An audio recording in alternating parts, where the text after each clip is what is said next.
78.2%, which I thought was a very, very astounding statistic. Other time you try to give me the wrong answer. What percentage of current family members have jobs or had jobs in the nursing or medical field? 45. 40. 109. 2. Oh, go. What percentage? Oh. 109's good. Yeah, I don't know anybody at this table. 14%. 40. 46. Several of them.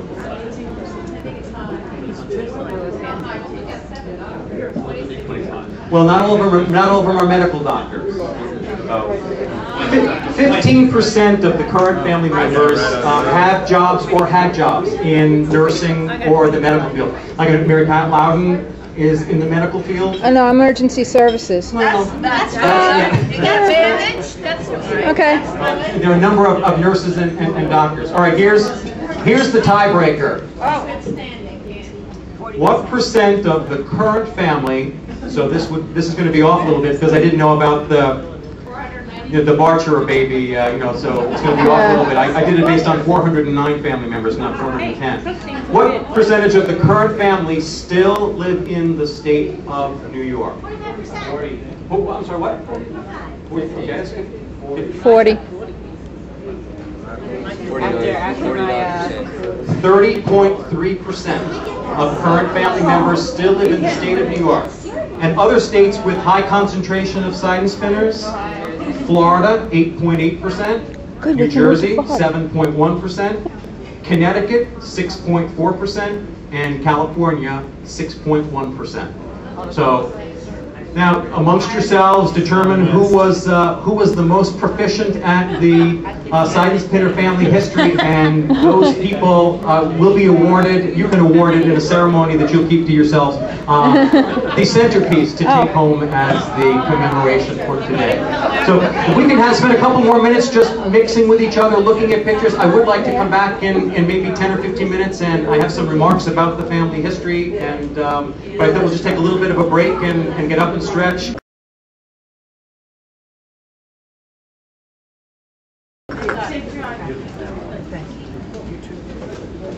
So the idea for a family reunion actually came up about 3.5 years ago, and Betty Conlon was the first one that said, gosh, we ought to have a family reunion. And then I guess her youngest daughter kind of screwed everything up by deciding to get married, and Betty decided a reunion and a wedding, I can't do it, so I'm going to have to plan Mary Ann's wedding, and the reunion's going to have to wait. I'll have to delegate. Yeah, exactly. So last June, on a business trip, I had a lunch, and I actually met Betty for the first time, and it was, okay, I think it's time. And so we decided that it was time to set up a reunion and set a date. And the first thing I had to do was to tell my wife that I had invited 450 Seidenspinners up to the house for dinner. And we really didn't know what kind of interest level we were going to have. And Betty graciously said, all right, well, look, if it's less than 30 people, we can have it in my living room. And I said, okay, so we'll have a spot where more than 30, we'll rent a room. And if it's less than 30, we'll have it at Betty's house. So I've got to tell you, I'm really gratified that we have such a great cross-section of the family represented here today, and I thank you all for coming. I promised myself many years ago that if a forum like this ever became a reality, I would begin my comments with a note of thanks. Some of you folks were really hard to track down, really hard to track down. And then once I found you, it sometimes took an incredible amount of cajoling and persuasion to get you to open up about the information that I was interested in searching you out for. And the responses that I got to countless letters and emails and phone calls really ran the gamut. There was one family member, and all family members will remain anonymous, who listened to my spiel and at the end said, well, I'm very interested in receiving a copy of the family history document when it's done. but I really don't want to contribute anything. And I thought, well, if everybody took that tack, I'd be sitting here with a blank piece of paper in front of me. And so I was like, okay. There was one person in the family who, after I introduced myself and with overwhelming evidence proved that I was related to her, indicated that she was not going to be able to speak to me until she had consulted with her lawyer. And then there was the low point where a family member accused me of being some sort of schemer intent on scamming her out of her money. And when I sent copies of my license, my passport, documents that really only somebody in the family could have produced, and I recontacted this person, she said, well, you know that all of those things can be counterfeited as well. So, Was it your mother? it was.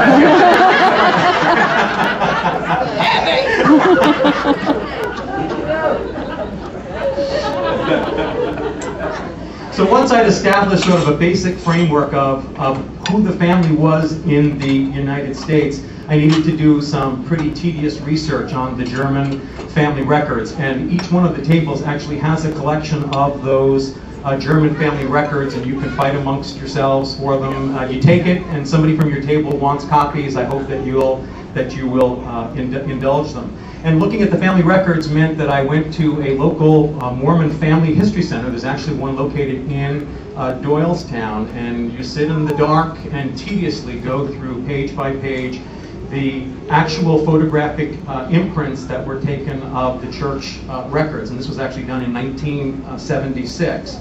And so it chewed up an awful lot of time, to be brutally honest. It really took a lot of time. And I was able to accomplish that only because of the gift of time that was given to me by my wife, Debbie, and my 3 children, Kay and Maggie and Carl. This was time that by all rights belonged to them, but I had such an incredible amount of support because this did take a much longer time work frame than I had ever anticipated that it would be. So before the end of the day, if you just kind of say thanks to them, because I don't think we would be here together as a group if at any time she had said, stop. There were some times when I made some really, really great leaps forward in collecting the information, and that was due really with the value of the communications that I had with some people actually who were here, one of whom is Bill Trust. And we actually met on a message board, and that was the first inkling that I had that my great-grandfather, Pius Seidenspinner, actually had siblings. And at first we went back and forth, and I still have some of that correspondence. Like, it's really, really interesting that the piece of the family that you know about really well kind of matches the piece of the family that I have an inkling of, but not a lot of information of. And what's the coincidence that Seidenspinners would all be named the same in both of our information? And so putting that piece together,